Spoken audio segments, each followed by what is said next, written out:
আসসালামু আলাইকুম। ছবি রান্নাঘরে আপনাদের সবাইকে স্বাগত জানিয়ে আজকে আমি একটা রুই মাছের স্বাস্থ্যকর রেসিপি নিয়ে হাজির হয়েছি। এখন প্রচণ্ড গরম, আর এই গ্রীষ্মকালে সবাই একটা স্বাস্থ্যকর কম তেল মশলাযুক্ত খাবার খেতে পছন্দ করে। আর আজকে আমি কাঁচা রুই মাছের একটা স্বাস্থ্যকর রেসিপি নিয়ে এসেছি, সেটাই আপনাদের সঙ্গে শেয়ার করব।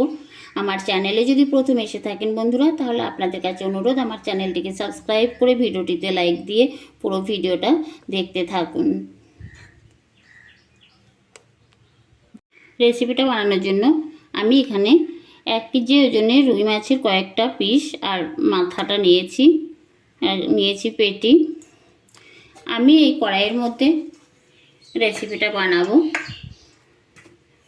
তাই কড়াইটা নিয়েছি আর এই মাছের পিসগুলো দিয়ে দেব।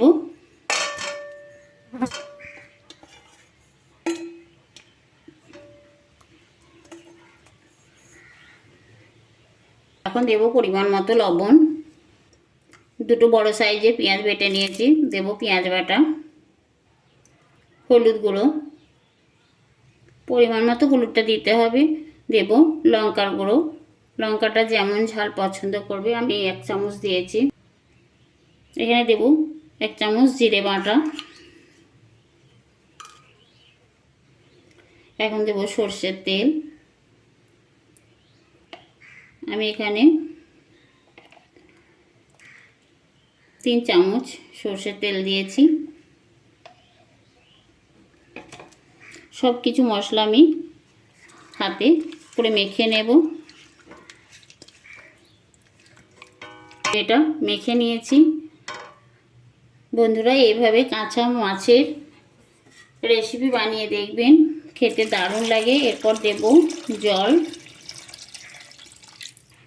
যেহেতু আমি এটা কাঁচা মাছের ঝোল বানাচ্ছি তার জন্য একটু জলটা দিয়েছি।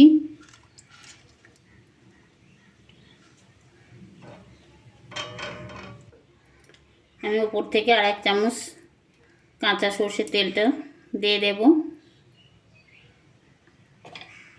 এখন দেব কিছু টমেটো কোচানো, আর দেব চেরা কাঁচা লঙ্কা।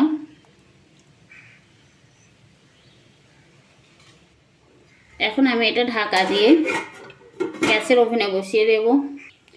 আমি এটা গ্যাসের ওভেনে বসিয়েছি, আর গ্যাসের আঁচটা হাই ফ্লেমে রেখে এটা আমি মাছটা রান্না করে নেব। আমি মাছটা রান্নার সময় কোনো নাড়ব না। তারপর এসে দেখাচ্ছি। আমি 6 মিনিট পর চলে এসেছি, আর ঢাকাটা খুলে নেব। আরও 3 মিনিট এইভাবে ফুটিয়ে নিয়েছি। এখন আমার রান্নাটা হয়ে গেছে। আমি গ্যাসটা বন্ধ করে দিচ্ছি। আমি ঢাকা দিয়ে 2 মিনিট পর এসে দেখাচ্ছি।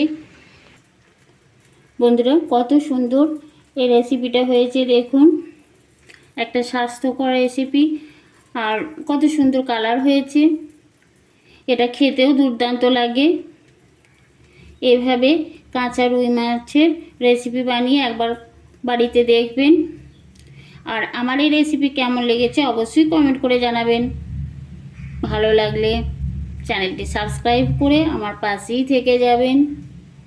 আবার দেখা হবে পরে অন্য কোনো ভিডিওতে। আল্লাহ হাফেজ।